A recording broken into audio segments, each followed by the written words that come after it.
నమస్తే, welcome to our channel. నేను సౌజన్య.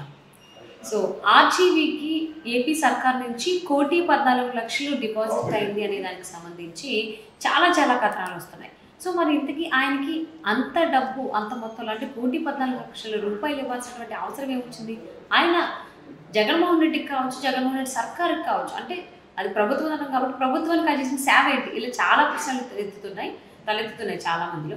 ఈ అంశానికి సంబంధించి మనతో మాట్లాడడానికి, మరి విశేషాన్ని మనతో పంచుకోవడానికి ఈరోజు మనతో పాటు ఉన్నారు ITDP spokes person Undavalli Anusha గారు. వారితో మాట్లాడారు. నమస్తే అనుష గారు. నమస్తే.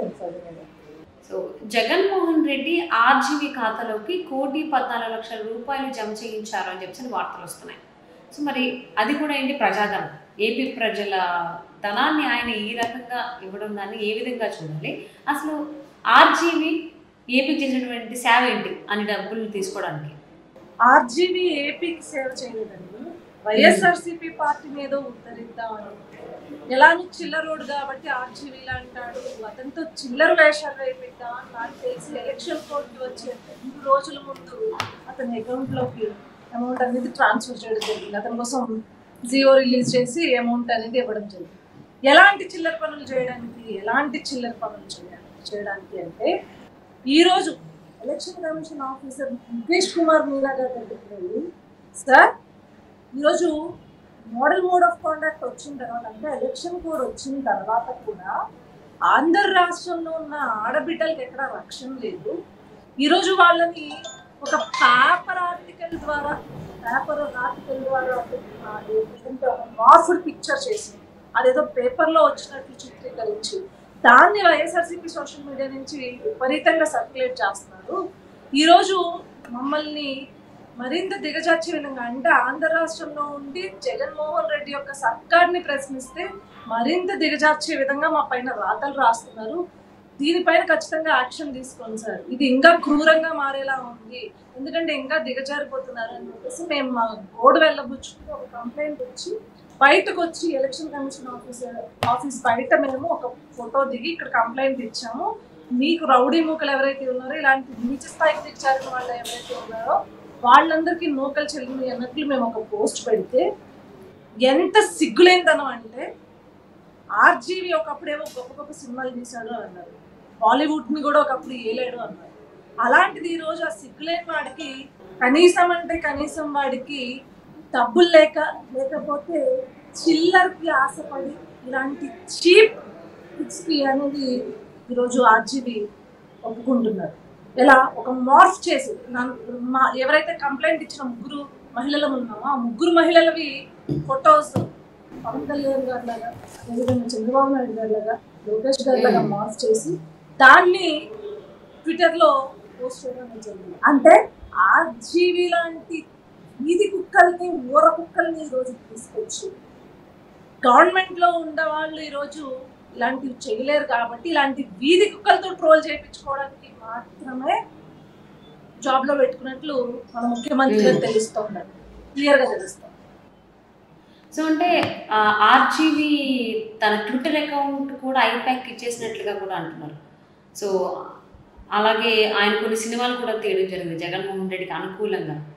సో ఇది చేసినందుకు డబ్బులంతా ఇచ్చారు, అది కూడా ప్రజాధనం కదా ఇచ్చింది, ఇస్తే ఆయన డబ్బులు ఇచ్చుకుంటే ఓకే, జగన్మోహన్ రెడ్డి ప్రజాధనాన్ని ఇలా ఏ విధంగా ఇస్తాడని కూడా చాలామంది ప్రశ్నిస్తుండడం జరుగుతుంది. మీరు కూడా చాలా చోట్ల వినే ఉంటారు. సో ఈ అంశం కనుక చూసుకుంటే దీనిపైన మీ అభిప్రాయం ఏంటి? అది మేడం, లాస్ట్ టైం ఏదో సినిమాలు తీశారు, వ్యూహం అనో శపథం అని ఏదో సినిమాలు తీశారు. తీస్తే ఏం జరిగింది? కనీసం జనాలు, ఆంధ్ర రాష్ట్రంలో ఉండే ప్రజలు ఇతను తీసిన యావగింపు సినిమాలు, అదేవిధంగా ప్రతిపక్ష నాయకుల పైన వారి యొక్క క్యారెక్టర్ పైన బురద చల్లుతూ వారి స్థాయిని కిందకి దిగజార్చే విధంగా తీసిన సినిమాలు కనీసం ప్రజలు కూడా చూడలేదు, ప్రజలు కూడా ఆదరించలేదు. సో ఈ ఆదరించకపోయేసరికి మరి జగన్మోహన్ రెడ్డి తిట్టాడో కొట్టాడో తెలీదు. కట్ చేస్తే ఏమన్నాడు, నేను ఇంకా సినిమా పాలిటిక్స్ గురించి నేను మాట్లాడను, పాలిటిక్స్ గురించి నేను ఎటువంటి సినిమాలు తీయదలుచుకోలేదు ఇన్ ఫ్యూచర్, ఇంకా నేనంతా కొత్త వాళ్ళని సినిమాల్లో ఎంకరేజ్ చేయదలుచుకున్నాను అని చెప్పేసి ఒక ప్రెస్ మీట్ పెట్టి పెద్ద ఉద్ధారకులాగా సినిమా ఇండస్ట్రీని పెంచి పోషించే వాళ్ళగా ఒక ప్రెస్ మీట్ పెట్టి చెప్పారు. కానీ సడన్ గా ఈ డబ్బులు రాగానే ఇలాంటి చెత్త పనులు ఎందుకు చేస్తున్నారు అంటే, క్లియర్ గా తెలుస్తుంది కదండి. డబ్బులకి కక్కుర్తి పడి ఏ స్థాయికైనా దిగజారిపోయే నీచమైన పనికి మాలిన క్యారెక్టర్ ఉన్నవాడు ఆర్జీ. అలాంటి వాడు ఐపాక్ హ్యాండిల్ చేస్తున్న ఇంకొక అఫ్ కోర్స్ ఐపాక్ నుంచి కంటెంట్ వస్తుంది. స్వయంగా ఐపాక్ నుంచి వచ్చి దిగజారుడు కంటెంట్ ని ప్రమోట్ చేయడానికి ఈరోజు RGV handles, social media handles ని ఉపయోగిస్తున్నారు. ఇలాంటి వాడికి ఖచ్చితంగా రేపొద్దున మా గవర్నమెంట్ వచ్చాక ఇది చెప్తాము. అదేవిధంగా దాని తర్వాత రోజు ఆనం వెంకటరమణారెడ్డి గారు ఇలాంటి ఆడా అండి, వీడిని ఒక 18 నుంచి 18 ఏళ్ల నుంచి ఎంతో మంది ఇన్ఫ్లుయెన్స్ అవుతారు. వీడేదో సినిమాలు తీసి నేను ఓడగొచ్చానని చెప్తారు. ఈ రోజు వీడి స్థాయి అంటే అనుష గారు కొద్ది రోజుల నుంచి కూడా ఆర్జీవి ఎప్పుడు ఎక్కడ ఏ విధంగా దొరుకుతాడా అని టీడీపీ శ్రేణులంతా వెయిట్ చేస్తున్నారు అని చెప్పేసి అని ఏపీ ప్రజలు కూడా వెయిట్ చేస్తున్నారని కొన్ని టాక్స్ ఉన్నాయి. సో మరి ఒక్కసారి గవర్నమెంట్ చేంజ్ అయిన తర్వాత ఆర్జీవికి గడ్డుకాలం ప్రారంభమైంది లేదా ప్రారంభం అవ్వచ్చు అంటే ఏమంటారు? గడ్డుకాలం ఏం లేదండి, మళ్ళీ బ్యాక్ టు బాలీవుడ్ అన్నమాట. ఆంధ్రాలో కానీ తెలంగాణలో కానీ అడుగుపెట్టే ప్రసక్తే లేదు. ఎట్లయినా సరే వార్నింగ్ అనుకుంటాడా వాడు, ఇంకొకటి అనుకుంటాడా, ఏదనుకున్నా పర్వాలేదు. ఎందుకంటే ఆఖరికి మహిళల్ని కూడా అసాల్ట్ చేసే విధంగా వాడు దిగజారిపోయాడంటే వాడు ఇంకేం నేర్పిస్తాడు సమాజానికి? ఎట్లా పాన్ వీడియోస్ అనే ఒక కల్చర్ ని తీసుకొచ్చాడు, మార్ఫింగ్ అనే కల్చర్ ని ఈరోజు చూపిస్తున్నాడు. ఎందుకంటే వాడిని ఫాలో అయ్యే వాళ్ళలో ఎంతమంది ఎంగేజ్ పిల్లలు ఉండుంటారండి. 18 ఏళ్ల నుంచి 30 ఏళ్ల వరకు ఎంతమంది యువకులు ఉంటారు. వాటిని ఏదో చాలా మంది ఐఏఎస్లు ఐపీఎస్లు చెప్తారు, వాడేదో పెద్ద పనికి మీద కూడా మేము ఇన్స్పిరేషన్ గా తీసుకున్నాము, నేను అలా ఆలోచిస్తాను అని చెప్పేసి కొన్ని ఇంటర్వ్యూస్ కూడా మనం చూస్తాం. అలాంటి నీచమైన ఆలోచన ఉన్న వాడిని ఇన్స్పిరేషన్ గా తీసుకుంటారు. రేపు పొద్దున్న యువకుల భవిష్యత్తు ఏమైపోతుంది?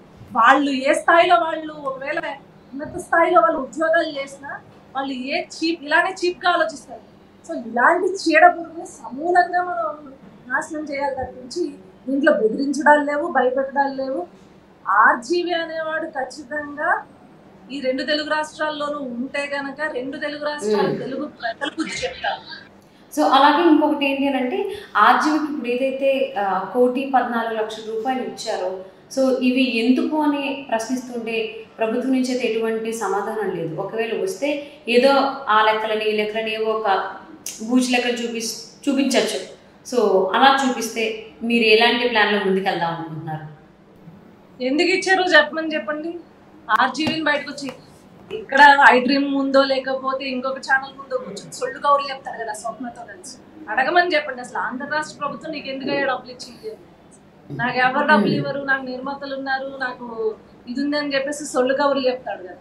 మరి ఎందుకు డబ్బులు ఇచ్చిందట? డబ్బులు తీసుకోవాల్సినంత దుస్థితిలో ఆర్జీవి ఎందుకున్నాడట? ఎందుకంటే ఇట్లా ఐ డ్రీమ్ లో కూర్చొని సొల్లు చెప్పడానికి, ఇలా మార్ఫింగ్ ఫొటోస్ వేసుకోవడానికే ఈరోజు డబ్బులు ఇచ్చిందని అడగాల్సిన అవసరం లేదండి. ప్రతి ఒక్కరికి పాలిటిక్స్ ని క్లీన్ గా అబ్జర్వ్ చేసే వాళ్ళకి లేకపోతే ఆర్జీవిని ఫాలో అయ్యే వాళ్ళకి కూడా తెలుసు. సో మరి చూద్దామండి ఆర్జీవికి 1,14,00,000 రూపాయలు ఎందుకు ఇవ్వాల్సి వచ్చింది ఏంటి?